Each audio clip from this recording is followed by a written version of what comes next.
আসসালামু আলাইকুম ওয়া রাহমাতুল্লাহি ওয়া বারাকাতুহু। তো আরেকটি বিষয় সম্পর্কে কথা বলার জন্য আসলাম।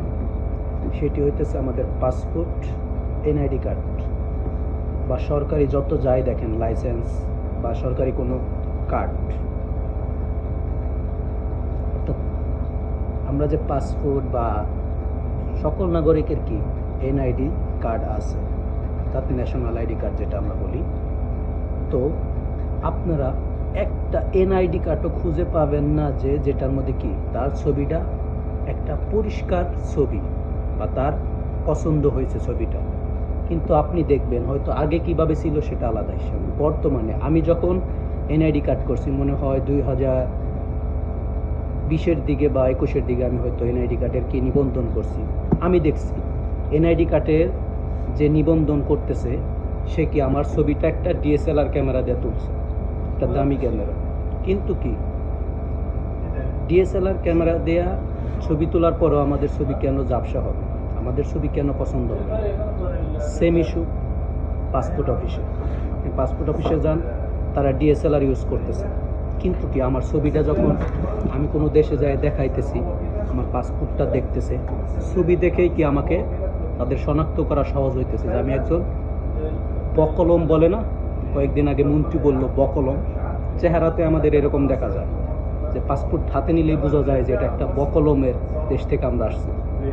কিন্তু এত উন্নত প্রযুক্তি, এত সুন্দর ব্যবস্থা থাকার পরেও আমাদের এই ছবিগুলো কেন এরকম হয়? অবশ্যই সে কিন্তু গভর্নমেন্ট থেকে কি স্যালারি নিতেছে, উচ্চ স্যালারি নিতেছে, কিন্তু কি সে একটা ছবি তুলতেছে না ভালো করে।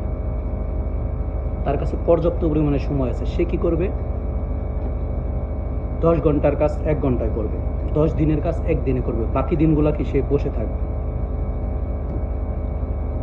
আর আরেকটা বিষয় এনআইডি কার্ডের বিষয়, বাংলাদেশের 100 থেকে মোটামুটি 30-40% এনআইডি কি হয়তো বাবার নাম ভুল, না হয় ওনার নাম ভুল, কোনো না কোনো ত্রুটি বিচ্যুতি থাকবে।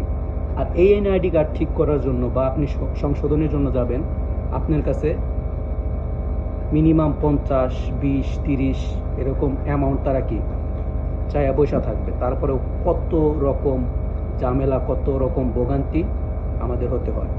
তো আমাদের স্পষ্ট কথা, এনআইডি কার্ড, পাসপোর্ট ছবি আমাদের কি ক্লিয়ার ছবি দিতে হবে। 2, আমাদের কোনো এনআইডি কার্ডে যদি কোনো প্রকার ফল্ট, অর্থাৎ আমাদের নাম বা যে কোনো তথ্য ভুল আসে, যে নিবন্ধন করবে সম্পূর্ণ সে কি এটার দায়বদ্ধ থাকবে। আমরা 1 টাকাও এই নিবন্ধনের পরে আমরা কোনো দালালকে দিতে রাজি না। তো যে বা যারাই দেশ পরিচালনার জন্য আসবেন, আমাদের এই বিষয়গুলো, আমাদের এই জনগণের এই ভোগান্তিগুলো অবশ্যই কি দয়া করে মাথায় নিয়ে আমাদের জন্য একটা সুন্দর ফয়সালার ব্যবস্থা করবেন। আসসালামু আলাইকুম ওয়া রাহমাতুল্লাহি ওয়া বারাকাতুহু।